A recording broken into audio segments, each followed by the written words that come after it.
Everybody, if you happen to own an Honor X9D, I have the cell phone case for it. This is from Shandy. So, yan, makikita po ninyo, nakaangat po ang protection niya rito. Tagilid po natin ang sticker dito. Okay? Yan, meron na po siyang protection para sa lens and flash po natin. At ito po ang kanyang 4-corner protection, making your Honor X9D shockproof.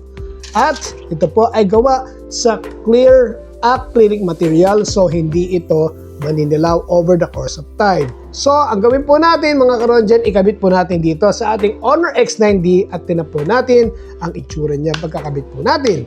At ayan po, kitang-kita niyo po mga karonjen, ang original design retain na retain dahil ito po ay clear case. So, yung backplate po niya ay kita-kita ang pagka-Honor X9D nitong inyong Honor X9D. At tinan niyo rin po ang harap. Ayan, may konting angat po rito. So, ibig sabihin po niya, protektado rin sa basag at gasgas itong ating screen. At ito pang isa, pag ito ay ibinaba nyo na ganito, hindi basta-basta magagasgasan ang ating mga lens and flash.